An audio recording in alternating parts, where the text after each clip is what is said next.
आज हम आप लोगों को कृत्रिम वीर्य सेचन अथवा आर्टिफिशियल इंसेमिनेशन के बारे में बताएंगे। तो पूरी जानकारी के लिए मेरा पूरा वीडियो लास्ट तक देखिए। चलिए सबसे पहले कृत्रिम वीर्य सेचन क्या है ये जान लेते हैं।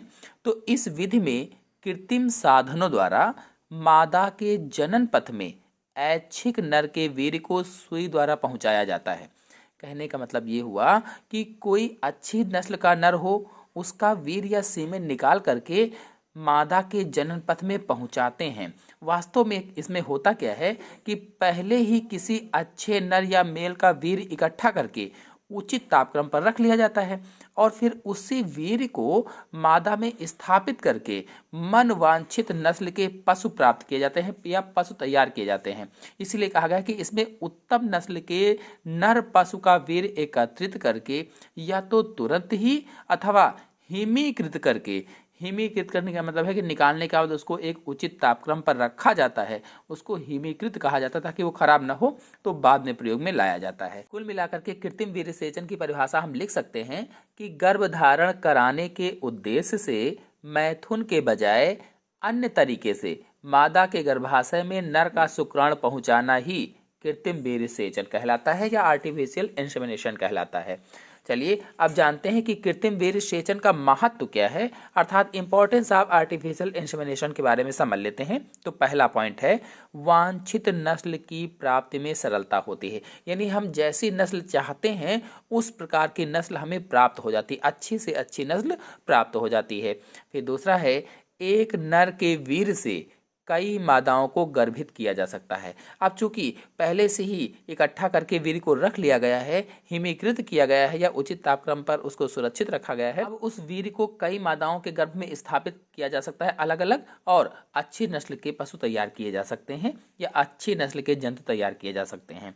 फिर अगला है वीर्य को हिमीकृत करके एक स्थान से दूसरे स्थान पर ले जाना अति सरल होता है, यानी चूंकि उसको हिमीकृत किया जाता है, जमाव में रखा जाता है एक उचित तापक्रम पर, अब उसको एक स्थान से दूसरे स्थान पर ले जाना बहुत ही सरल होता है और ले जाकर के कार्य कर लिया जाता है या कृत्रिम वीर्य सेचन कर लिया जाता है।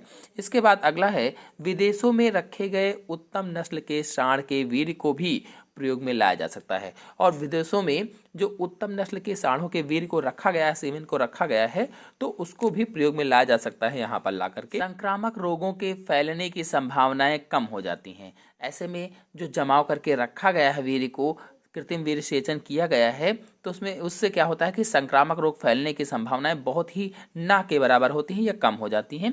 फिर अगला है उच्च किस्म के सांडों को अनुकूल पर्यावरण में दूरस्थ स्थानों पर पालन करना संभव होता है, और उच्च किस्म के यानी अच्छी किस्म के, अच्छी नस्ल के सांडों को अनुकूल पर्यावरण में, जैसे वो चाहते हैं उस पर्यावरण में दूरस्थ स्थानों यानी बहुत दूर स्थानों पर पालना भी संभव हो पाया है। इससे किससे? तो कृत्रिम वीर्य सेचन से। फिर अगला है इस विधि में धन व श्रम दोनों की बचत होती है।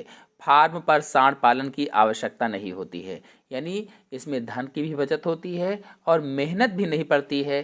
फार्म पर सांड को पालने की आवश्यकता भी नहीं होती है। फिर चले जानते हैं कि कृत्रिम वीर्य सेचन विधि की सीमाएं कौन कौन सी हैं।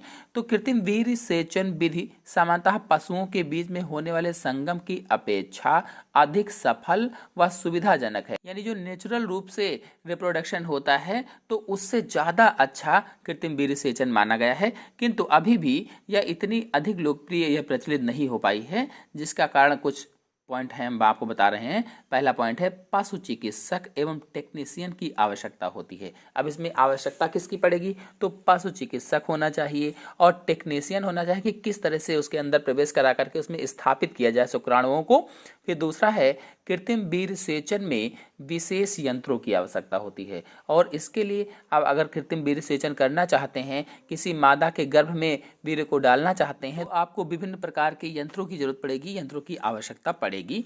फिर अगला है जरा सी असावधानी से वीर्य के साथ संक्रामक बीमारी लाने की संभावना भी रहती है, और अगर थोड़ी सी सावधानी हटी तो वीर्य के साथ विभिन्न प्रकार की संक्रामक बीमारियां भी आ सकती हैं। तो ये कुछ सीमाएं हैं और सीमाओं में ये कुछ कारण हैं जिसकी वजह से अभी इसको इतना लोकप्रिय नहीं मान पाए लोग, ना लोकप्रिय हो पाई है, प्रचलित नहीं हो पाई है। कृत्रिम वीर्य सेचन से संबंधित कुछ प्रमुख जानकारियां आपको बता देते हैं जो विभिन्न कॉम्पिटिटिव एग्जाम्स में पूछी जा सकती हैं, इंपॉर्टेंट हैं। तो पहला है, भारत में कृत्रिम वीर्य सेचन सन 1942 में हुआ था। भारत में प्रथम वीर्य सेचन सन 1942 में हुआ था। IVRI में प्रारंभ हुआ था ये। और फिर दूसरा है, यह भारत का सर्वाधिक महत्वपूर्ण पशु चिकित्सा अनुसंधान संस्थान है जो बरेली में स्थित है। फिर अगला है, अब हमारे देश में 6000 से अधिक कृत्रिम वीर्य सेचन केंद्र हैं और नए केंद्र खुलते जा रहे हैं, यानी 6000 से अधिक कृत्रिम वीर्य सेचन केंद्र हैं अपने देश में। फिर अगला है, उत्तर प्रदेश में लगभग 5 करोड़ गाय भैंसों के लिए 5000 कृत्रिम गर्भाधान केंद्र बनाए गए हैं।